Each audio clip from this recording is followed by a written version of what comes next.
కో character Eshwar Sai wife ని. Basic గా నా హస్బెండ్ నార్మల్ గా అయితే మాత్రం మా రిలేషన్ 7 years బట్టి ఎప్పుడు ఎలాంటి డిస్టర్బెన్స్ అయితే లేదు. ట్రూత్ గా చెప్పాలంటే నా హస్బెండ్ నేను ఈ 7 సంవత్సరాలు ఒక్కసారి కూడా నేను ఎప్పుడు ఇలాంటి పొరపాట్లు ఎప్పుడు చూడలేదు. టెక్స్టులు మెసేజ్లు నా దగ్గర ప్రూఫ్లు ఉన్నాయి.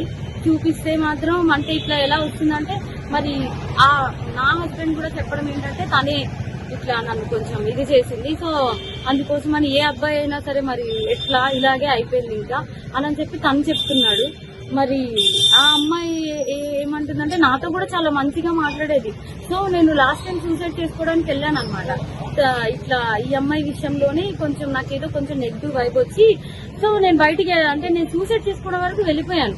నేను నాకు బాబున్నాడు, బాబుని తీసుకొని సూసైడ్ చేసుకోవడానికి వరకు వెళ్ళిపోతే ఆ అమ్మాయి నా కోసం ఫుల్ గా అంటే ఎక్కడ ఇది బాగా స్ప్రెడ్ అయిపోతుందా ఏంటి అనుకుందో ఏమో తెలియదు కానీ కంటిన్యూగా నన్ను ఫాలోఅప్ చేస్తూ ఎక్కడున్నావు ఏమైంది నాకు అప్పుడు కూడా ఏం డౌట్ రాలేదు.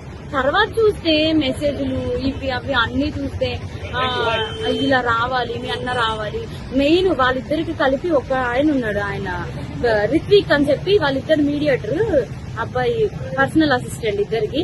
సో అసలు ఆ అబ్బాయి ఫోన్ లో ఎన్ని టెక్స్టులు ఇవన్నీ బ్యాకప్ చేసి చూస్తే అసలు చాలా ఇదిగా ఉంది.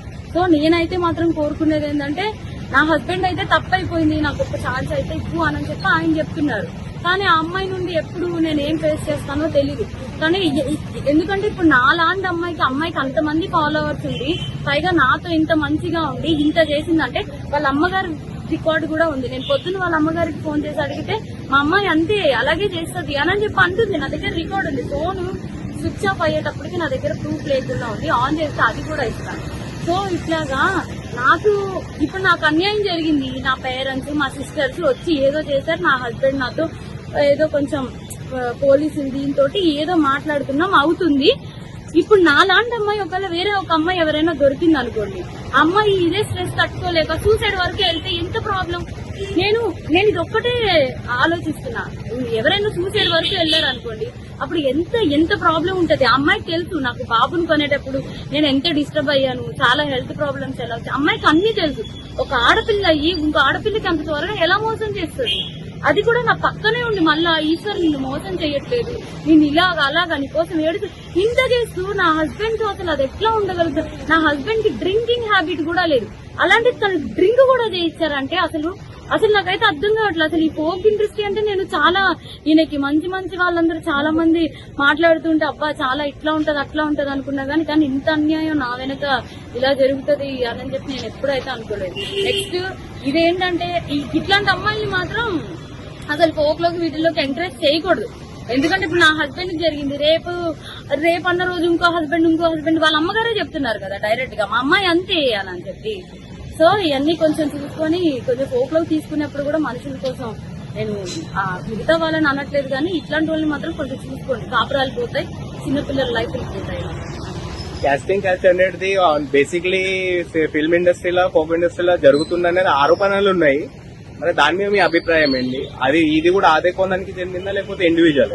అట్లా ఏం లేదు, నిజం చెప్తున్నాను కదా. మా హస్బెండ్ కి డ్రింకింగ్ హ్యాబిట్ లేదంటే మీరు ఆలోచించండి.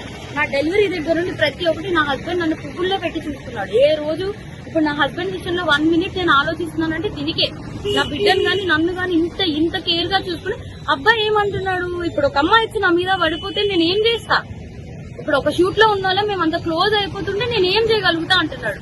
అప్పుడు నేను నా హస్బెండ్ చెప్తున్నా నువ్వు చేసింది తప్పు, మరి అమ్మాయి పడితే మరి నీకు తెలీదా, ఆబ్వియస్ గా ఒక అబ్బాయి ఇప్పుడు నీకు పెళ్ళం బిడ్డలు ఉన్నారు నీకు ఆ మాత్రం తెలీదా అంటే ఇంకా అయిపోయింది.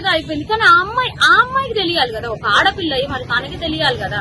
సో నాకు ఇబ్బంది ఎక్స్ట్రా కోసం అయితే తెలియదు. ఫోక్ కోసం మాట్లాడితే మాత్రం చాలా మంది మంచి వాళ్ళని అయితే నేను చూస్తూనే ఉన్నాను కదా, చాలా మంది మంచిగానే ఉన్నారు. కానీ ఇలా పక్కనే ఉండి గొంతు కోసే వాళ్ళని నేను ఇప్పుడే చూసే. పైగా ఆ అమ్మాయి ఇంత సెలబ్రిటీ లాగా అన్నిట్లో డీలో వీటిల్లో వాటిల్లో ఇంత వచ్చి ఒక ఆడపిల్ల జీవితం ఒక్కసారైనా ఆలోచిస్తారు. పైగా తనకి బ్రేకప్ కూడా అయింది.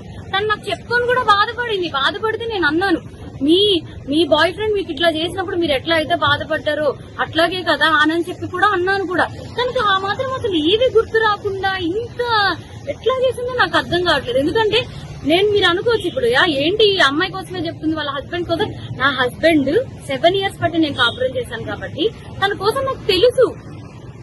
అది నేను చెప్పే తన కోసం నాకు తెలుసు, తను కూడా ఒకటే కదా అంటున్నాడు, మీద మీద పడిపోతే నేను ఏం చేయగలుగుతాను అననే అంటున్నాడు. సో ఇదేం చెప్తున్నానంటే కొంచెం ఈ రోజుల్లో అమ్మాయిలతో కొంచెం జాగ్రత్తగా ఉండాలి, ఫ్రెండ్స్ ఇవి అవి అని చెప్పి కూడా నమ్మద్దు. ఈ పోకు వీటిల్లోకి అయితే మాత్రం పోకనే కాదు, దేంట్లో అయినా సరే పంపించే ముందు ఒకసారి ఆలోచించుకోండి అంతే.